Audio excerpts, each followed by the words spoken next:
Hello everyone, welcome to my mini vlog. आज चाहिँ म अन्डा करी बनाउँदैछु। पकाउने तरिका त सबैको आफ्नो आफ्नो हुन्छ, तर मेरो तरिका चाहिँ यस्तो छ होइन। अब म चाहिँ यसरी नै बनाउँछु जहिले पनि। अहिले चाहिँ म लसुन केलाउँदैछु। हेर्नुहोस् है, कपाल पनि बाँध्नै पऱ्यो, किनभने भरे कपाल पस्यो भने बर्बाद हुन्छ खानेकुरामा होइन। त्यसैले कपाल बाँधेर नै गरेको राम्रो जस्तो लाग्छ मलाई चाहिँ। अन्त अहिले चाहिँ म लसुन प्याजहरू लसुन अदुवाहरू धोएर मजाले सफा गरेर यसलाई राखिसकेको छु। अन्त मैले चाहिँ टमाटर काट्दैछु। टमाटर काट्नु चाहिँ मलाई यस्तो साह्रो पऱ्यो आज, किनभने मेरो टमाटर चाहिँ सबै आइस भएछ नि त। आइसको त्यो मुनिपट्टि अलिक फ्रिजर त्यो हाई भल्युम भएछ, त्यसले गर्दाखेरि चाहिँ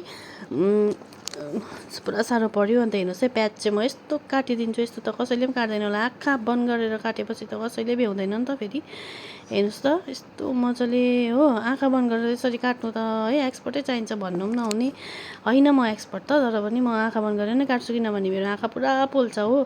अन्त अहिले चाहिँ म कुच्चाउँदैछु अदुवा र लसुनलाई। यस्तो कुच्चाएँ मैले, यस्तो कुच्चाएँ।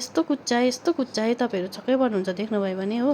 अन्त मेरो यहाँ अन्डा पनि पाकेर रेडी भइसकेको छ। अन्त यसलाई मैले तासतुस पारेर चाहिँ मजाले काटेर दुई दुई फ्याक्ला बनाएर चाहिँ अब यसलाई म फ्राई गर्नुको लागि तयारी गर्दैछु।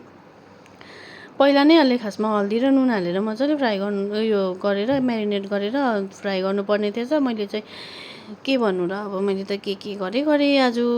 अन्त मैले चाहिँ त्यतिकै अन्त म चाहिँ अब फ्राई गर्नुको लागि प्यान बसिसकेको छु। प्यान तातेर रेडी भइसकेको छ।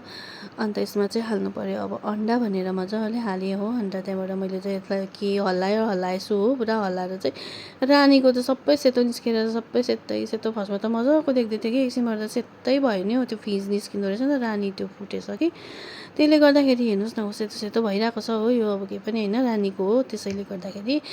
अन्त अहिले चाहिँ म अब त्यो सबै रेडी भइसकेर चाहिँ कराही बसाएर त्यसमा तेल हालेर चाहिँ यसमा अब म पड्काउँदैछु जिरा चाहिँ म हरेक सब्जी बनाउँदाखेरि पड्काउने गर्छु होइन।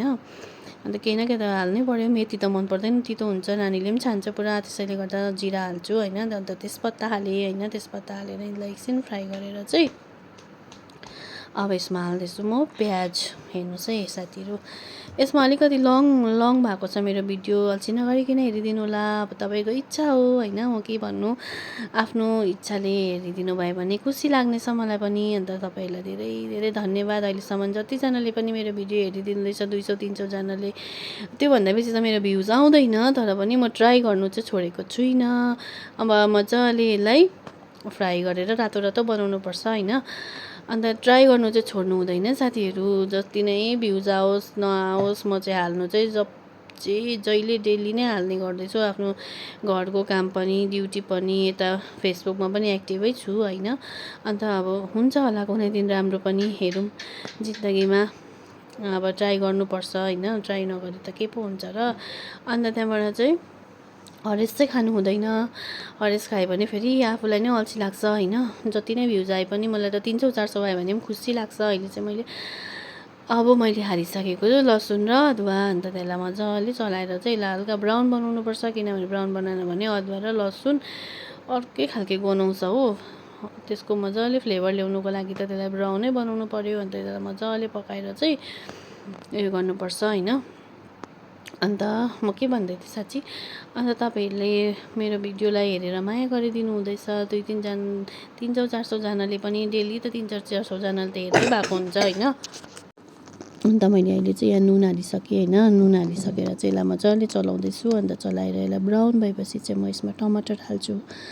अन्त म के भन्दै थिएँ भने, तपाईँहरूले 300-400जनाले कन्टिन्यू हेरिदिनु भएको छ होइन, उहाँहरूलाई धेरै धेरै धन्यवाद। अन्त कतिजनाले कमेन्ट गरिदिनुहुन्छ, त्यसको लागि पनि थ्याङ्क यू सो मच भन्दै तपाईँहरूको अगाडि हरेक जस्तै जान्ने नजाने पनि एउटा भिडियो ल्याएर प्रस्तुति गर्ने नै छु होइन। मेरो रिल्स पनि हाल्नेछु, भिडियो पनि हाल्छु, फोटो पनि हाल्छु होइन। अलिअलि गर्दै राम्रो हुन्छ कि बा भन्ने एउटा आश छ।